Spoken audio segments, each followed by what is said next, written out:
Good day, my name is Ocampo from Group 4. So in today's video, we will be discussing about constructivist teaching, interactive, collaborative, integrative, and inquiry-based. So constructive learning as an educational theory places emphasis on the learner, and the teachers will act as facilitator of the development from sensory motor, where the child is unaware that if an object is not seen, it still exists. The operational, where the child needs concrete physical situation and is unable to conceptualize in the abstract, for example, to see, to hear. Concrete, where the child creates logical structure to explain his or her environment. And lastly, formal operation, where the child cognitive structures are like an adult and include conceptual reasoning, which focuses of the mind and its affecting on learning. So, what is constructivist teaching? So, constructivist teaching is based on the belief that learning occurs when the learners are actively involved in the process of meaning and knowledge construction as opposed to passively receiving information. Also, learners are the makers of meaning and knowledge. So, the characteristic of constructivist teaching are authentic activities and real-world environment, multiple perspective, holistic interactive, self-directed learners, and meaningful learning. Constructivist teaching is interactive, collaborative, integrative, and inquiry-based. Let's come first to interactive teaching. Why do we promote interactive teaching? First, learning is an active process. Second, learning is a social process. Third, every student can serve as a resource person. The word interactive can remind us with people whom the learner interacts in order to learn. The interaction can be between the learner and learning materials such as module, film, video clip, poem, and map. Teacher's task in interactive teaching and learning. Teacher must ask specific, non-intimidating feedback questions and HATS questions. Must take the focus of interaction clear, must create the climate favorable for genuine interaction, and must do less talk so students talk more. Let's come now to collaborative teaching. An effective class interaction paves the way of collaboration. When the students collaborate for learning, they do not just interact, they work together and help one another for a common goal. This is peer-to-peer learning. Teacher's task in collaborative learning. Teachers must begin with the conviction that every student can share something in the attainment of a goal. Structure tasks in such way that the group goal cannot be realized without the members of collaborating. Make the goal clear to all. Teacher must ensure the guidelines on procedures are clear, especially on how their performance is assessed. And make clear that at the end of the activity, they have to reflect together. So today, let's talk about the integrative teaching and learning. So the integrative teaching has two types, which are the interdisciplinary teaching and transdisciplinary teaching. So when we talk about integrate, it comes from the Latin word integer, which means to make a whole. Integrative teaching and learning means putting together separate discipline to make a whole. The next is transdisciplinary teaching.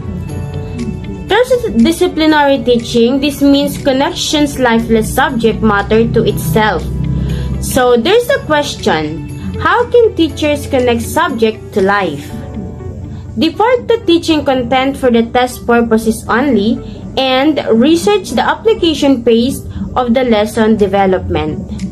So the third slide shows the illustration of a triangle that shows the three levels of teaching.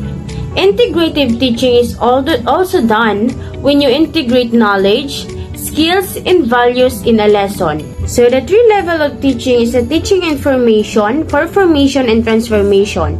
So it means that information becomes the foundation for which information begins in a person's life.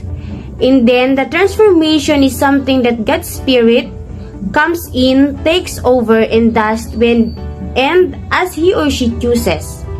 So for me, the information plus formation is equals to transformation. Good morning, I'm Princess Manalo and I will be discussing multiple intelligence-based and learning style-based teaching. If integrative teaching is making things whole, it also means putting together the multiple intelligence of the learner, as identified by Howard Gardner. It is also considering borrowed learning styles. As a teacher, we all know that our students have multi-intelligence. That's why, as their instructor or facilitator, we must know what is the best thing or strategies to do in order to get their attentions. We must handle them properly and choose an appropriate teaching methods or approach which all of them can easily understand the topic. Next, we have teacher's task in integrative teaching. To do integrative teaching, it needs a broad background for him or her to see readily the entry points for interdisciplinary integration. To do integrative teaching by interdisciplinary and three-level teaching mode, a teacher must be able to connect subject matter to values and to a life as a whole. To be able to integrate multi-intelligence and learning styles, the teacher must be familiar with multi-intelligence and learning styles and must have a reservoir of teaching activities to be able to cater to students with diverse multi-intelligence and learning styles. To be able to apply integrative teaching, a teacher must rely the topic into the values and to a life as a whole in order to consider that the students will gain knowledge from the topic. And one of the keys to promote integrative teaching, a teacher must know the multi-intelligence of the students and the learning styles to be applied. Good day everyone, I am JHONALYN and I'll be discussing inquiry-based teaching.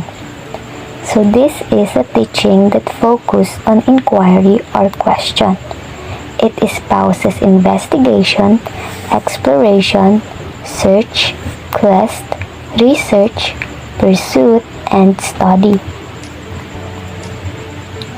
So inquiry-based teaching is a pedagogical approach that invites students to explore academic content by posing, investigating, and answering questions. It's also known as problem-based teaching or simply as inquiry. This approach puts students' questions at the center of the curriculum and places just as much value on the component skills of research as it does on knowledge and understanding of content.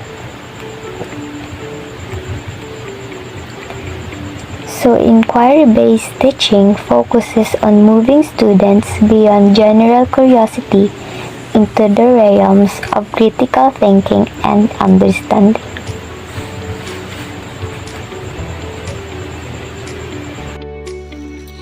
Good morning. This is the continuation of the report about the inquiry-based teaching. So today, I am going to discuss all about the teacher's task in inquiry-based teaching learning. When using inquiry-based lessons, teachers are responsible for starting the inquiry process. It is by posing factual and exploratory questions based on personal interests and experiences of your learners. Second, promoting the students' dialogue. This is when the students respectfully acknowledge one another's thoughts and ideas, verbalize their agreement or disagreement, and sharing their own opinions in the given topic, while the teacher will only act as the facilitator or moderator. Third, transitioning between small groups and classroom discussion.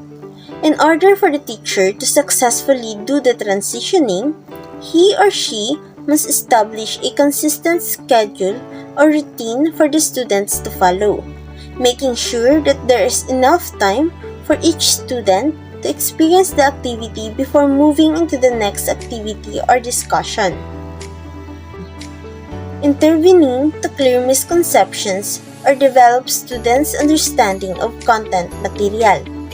It is important to intervene students' misconception of the content material so that they will be able to understand fully and lead them to the right direction of concept. Lastly, modeling scientific procedures and attitudes. This will help the learners to have an opportunity to actualize what is being explained. So let's move on to the inquiry-based learning activities. Some specific learning process that the people engage in during inquiry learning include creating questions of their own. Second, obtaining supporting evidence to answer the questions. Third, explaining the evidence collected. Lastly, connecting the explanation to the knowledge obtained from the investigative process. Let me give a simple example of inquiry-based learning activity. For example, concept mapping. Students will feel more confident during this activity. So, it's a good time to include new learning or advanced resources. As for the teachers, they should provide students with tips on how to stay focused or organized during the presentations. They can also create timelines that determine the order in which the inquiry activity be taught. Inquiry-based learning covers a range of activities to learning and teaching, including fieldwork, case studies, investigations, individual and group activities, and research projects.